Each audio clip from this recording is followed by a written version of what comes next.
తెలంగాణలో B team heat మళ్ళీ మొదలైందా?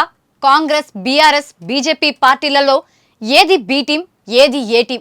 అసలు ఈ ట్రయాంగిల్ ఫైట్ మళ్ళీ ఎందుకు షురు అయింది?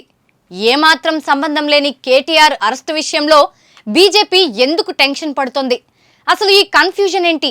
ఈ కన్ఫ్యూజన్ వెనుకున్న కథేంటి? Let's watch.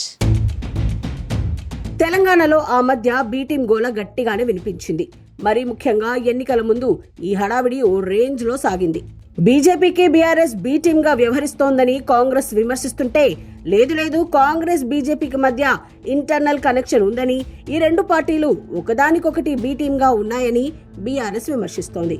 ఇక అవేవీ కాదని కాంగ్రెస్ బీఆర్ఎస్ మధ్య దోస్తీ కుదిరిందని కాషాయ నేతలు విమర్శిస్తున్నారు. ఇలా ఎన్నికల ముందు నుంచి ఇప్పటి వరకు మూడు ప్రధాన పార్టీల మధ్య ఈ బి టీం వ్యవహారం తరచూ హాట్ టాపిక్ అవుతూనే ఉంది. అయితే కాంగ్రెస్ అధికారంలోకి వచ్చిన తర్వాత ఈ బి టీం గోల కొంతమేర తగ్గినప్పటికీ ఇటీవల చోటు చేసుకుంటున్న పరిణామాలతో మళ్లీ తెరపైకి వచ్చింది. ఇటీవల రాష్ట్రంలో కేటీఆర్ అరెస్ట్ అవుతారనే చర్చ జోరుగా సాగుతోంది.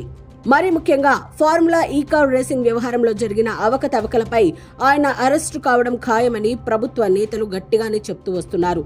దీనిపై రంగంలోకి దిగిన ఏసీబీ ఇప్పటికే గవర్నర్ను కూడా ఆశ్రయించింది.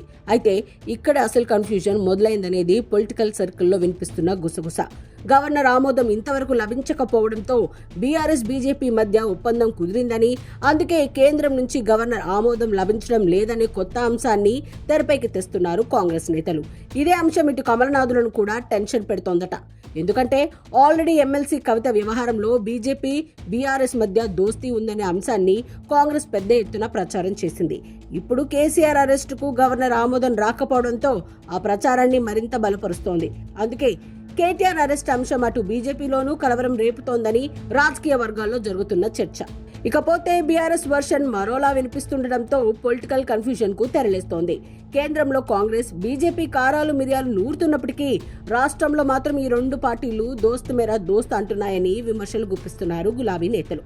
ఇక అటు బీజేపీ గాని ఇటు బీఆర్ఎస్ గాని చేస్తున్న విమర్శలకు చెక్ పెట్టేందుకు ఆ రెండు పార్టీలు ఒక్కటేనంటూ కాంగ్రెస్ నేతలు ఆరోపిస్తున్నారు.